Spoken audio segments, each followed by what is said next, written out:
right, well, the world of pro football also received quite a jolt as a top college recruit admits to being gay. Yeah, that player is expected to be picked in the NFL draft, but a lot of people are wondering, by saying this, is he going to change his draft prospects? News 10's Jeff Maher is here with us to discuss that. All right, Jeff, what do you have on this one? Well, his name is Michael Sam. He played defensive end at Missouri. He's expected to be a top NFL draft pick, and this is really going to be a test for the NFL and its players, because if it turns out the way it seems, that this would be the first time an openly gay NFL player enters a locker room with his teammates. And this is likely going to create a media spectacle at the scouting combine, which starts February 19th in Indianapolis. Sam is expected to be there, and up to this point, no player has been discussed like he will be. One writer with the Bleacher Report said with Sam's talents, there's no question he should be picked in the first round. And an NFL general manager has said if Sam falls past the third round, then something stinks. And that may show the NFL is not quite ready to accept openly gay players. So we'll have to see what happens come draft day. And then there's the question of whether Sam will be accepted by his teammates. One player said it can go either way. About half the players on one particular team may accept him while the rest won't. But whatever happens, it's out there now. And this is from Sam's interview with the New York Times. I'm Michael Sam. I'm a football player, and I'm gay.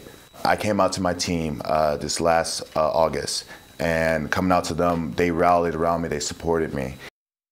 Sam added that his sexual orientation should not be a problem to people and said it should make no difference to his future NFL teammates. He said he's not afraid of who he is. And if you consider the implications here, this is going to have a substantial impact on the sports world. This could lead to other gay NFL players coming out. This could lessen the stigma that exists in youth sports, because up to this point, the only NFL players to come out have done so after retirement.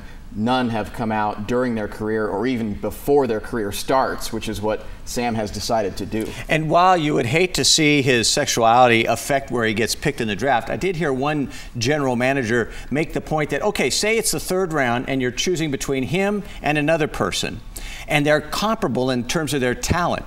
Do you want the circus that is going to go along with this just because of his notoriety and being the first, or do you want to go with this? And that's going to be a tough call for a lot of teams. Well, maybe you can look at Manti Te'o and the media circus that surrounded him, which has kind of died down, I think, now that he has passed his first years. I'm not sure if that'd be the case with this particular player, because this is a much bigger deal. Right. But you would hope that most of the players would be accepting, and that eventually that circus atmosphere will die down. Maybe they will be. It says a lot about his teammates, what they thought of him. He told his team back in August, I believe, it was months ago, and the fact that it before hasn't the season, the fact that it hasn't come out until he was ready. I mean, that story could have been out months ago. You would think it would have been. So, well, but he's saying that the reason he's coming out now is because somebody was going to out him. Right, but it still lasted for months. He was able, to do it too. Yeah. He's going to face a lot of pressure.